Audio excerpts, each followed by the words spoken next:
They're still hanging out even after freshman year, which is pretty incredible.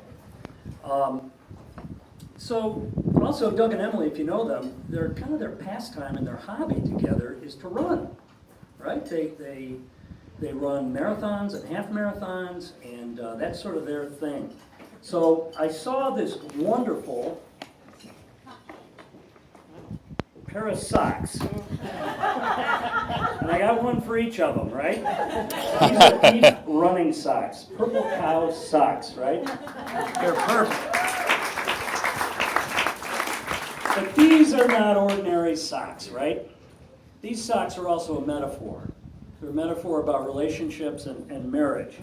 And I think the first thing I'd like to say about these socks is, socks always come in pairs, right? And a single sock is always an unhappy sock. So remember that. The other thing I'd like to say about purple socks, being like marriage, is when you put these on, right, when you're a newlywed, they feel great, right? They're comfy, they're soft, they're awesome, right? But, you know, after time, they start to get a little worn, right? They start maybe to get soggy. A little soggy. You know, you got to take care of your socks. And, you know, if you take these socks and you give them a little attention, and you take great care with them, I guarantee you they will last a lifetime. And so what I would like to just kind of conclude by saying, Doug and Emily, to a perfect pair, these are for you. We wish you all the luck in the world. All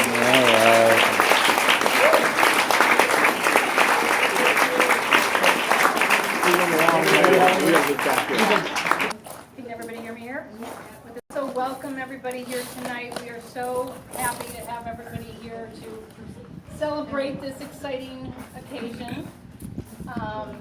I want to share a Doug and Emily story from the early years. This is a mother's perspective. Chris and I were visiting Doug freshman year at Williams, and it must have been Parents' Weekend, and Doug and I decided we were going to go down to Spring Street.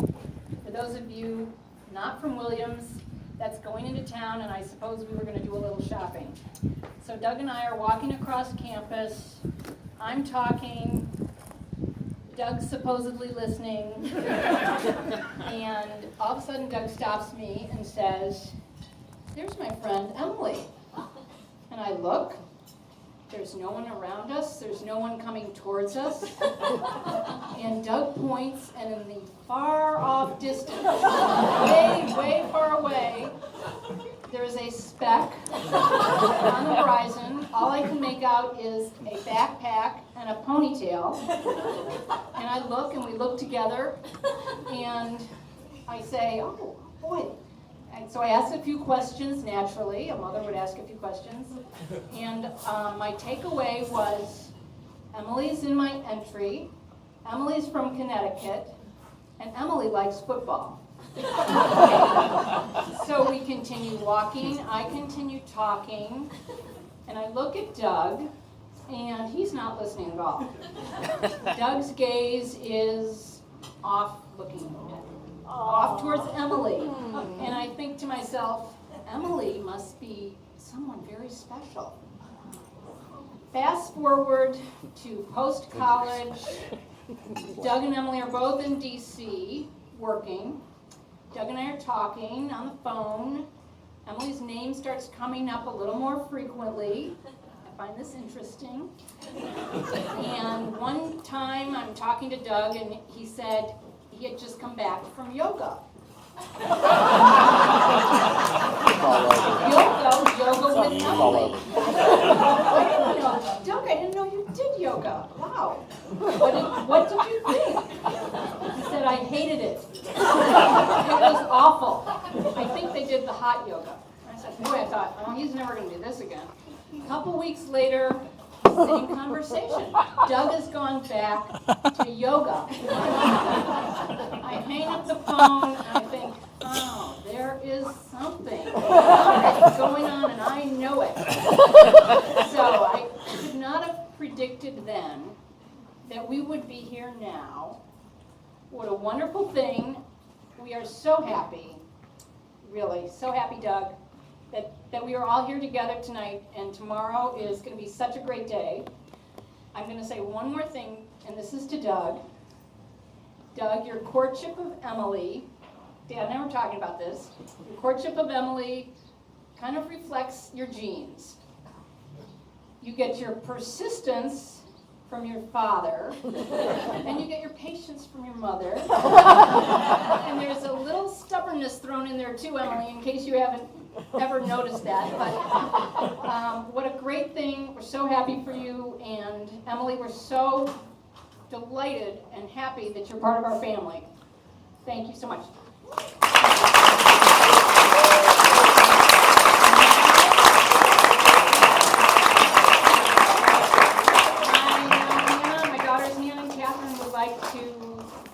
Something to their brother. Uh-oh.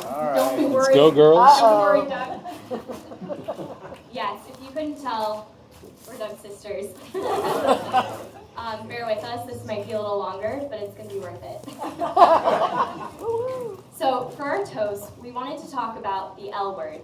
No, not love. Sorry, we're not that sappy, but actually luck. You may not know this, but Doug has always had really bad luck.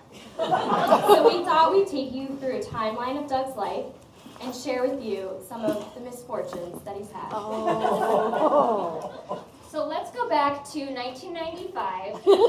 Doug was 7, and the Cleveland Indians were in the World Series for the first time in over 40 years. It was Game 6, and it was a tie game, and it was looking like the Indians might force a Game 7.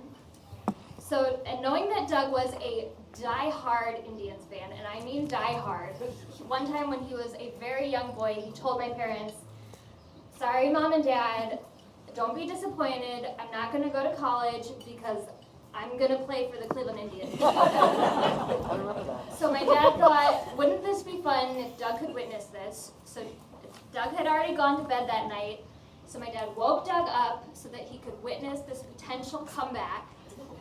Naturally, to no one's surprise, the Indians choked, they lost, and Doug sobbed. And thus began Doug's life as a tortured Cleveland sports fan. Fast forward to the first day of 5th grade, Doug was starting at a new school. Doug gets in the car when my mom picks him up at the end of the day, and before she can even ask how it went, he bursts into tears. He had just lost his brand new agenda that had been given to him that day.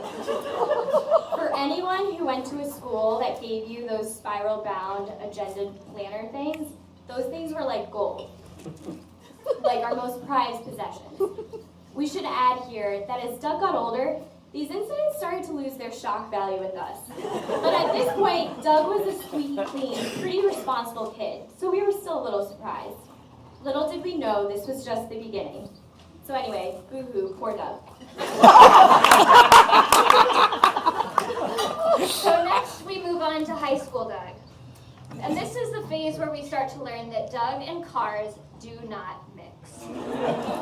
So Doug is 16, he just got his license. He was a decent driver, but also a pretty stupid one.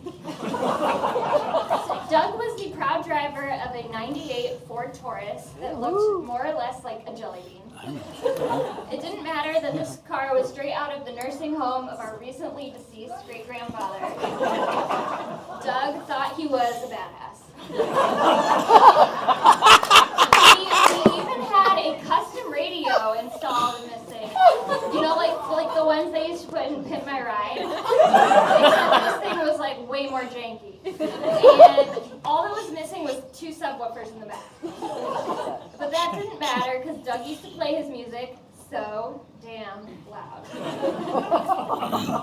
Which leads us to Exhibit A. The first time Doug ever got pulled over was when he failed to stop for an ambulance because he couldn't hear it. His music was too loud.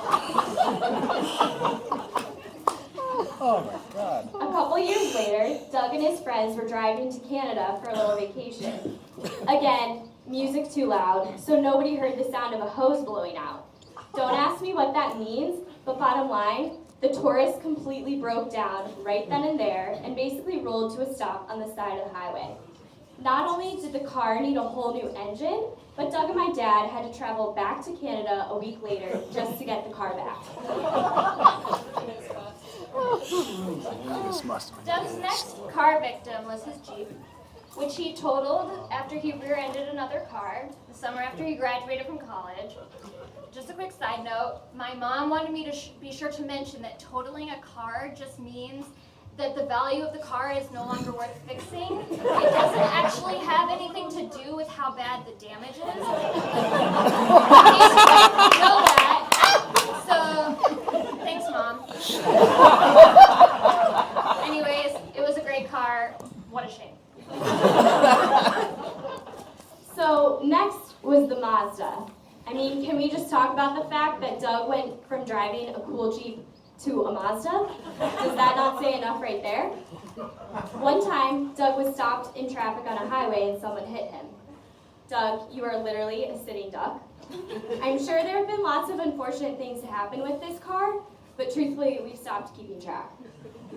And I know you are all dying to know, so yes, Doug remains the proud, proud owner of the Mazda to this day. Right, Doug? And bottom line, this wasn't just one bad luck car. This was bad luck Doug. Just like Doug's incidents with cars, the same is true of Doug and basically any technical device. For instance, I believe there were incidents during back-to-back years when we were on spring break in Florida with Doug's cell phones.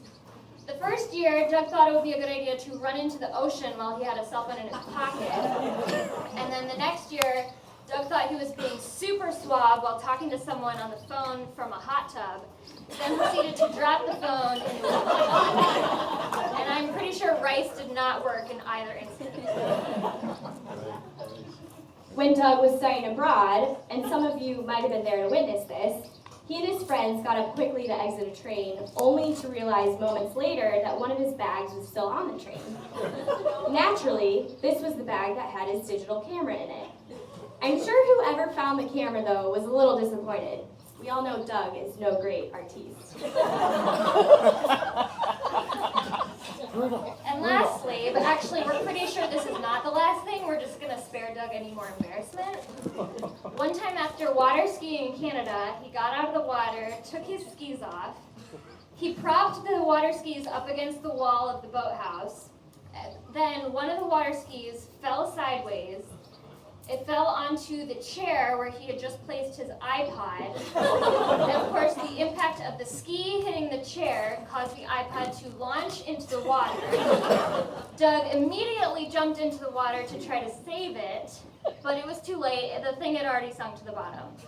And we'd just like to say shout out to our Uncle David, who was there to witness this all unfold in slow motion and reported back to us. Thank you, Uncle David. Otherwise, that never would have made it into this.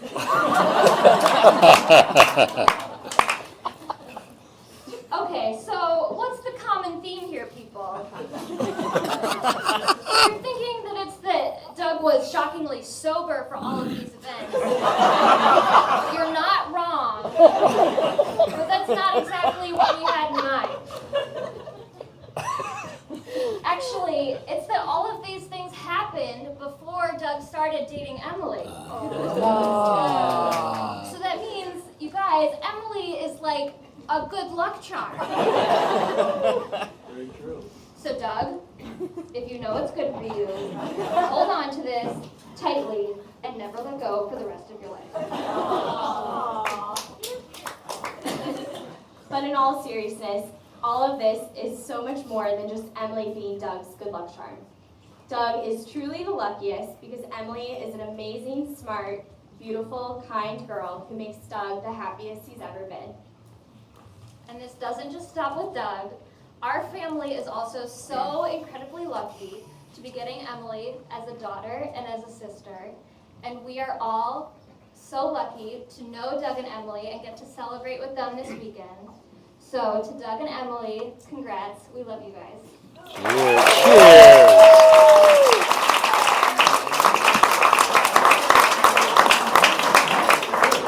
All right, if anyone has another story Maybe you they'd like don't want to to do it share. now is Toast. the opportunity. Maybe you want to wait a while. Oh, yeah.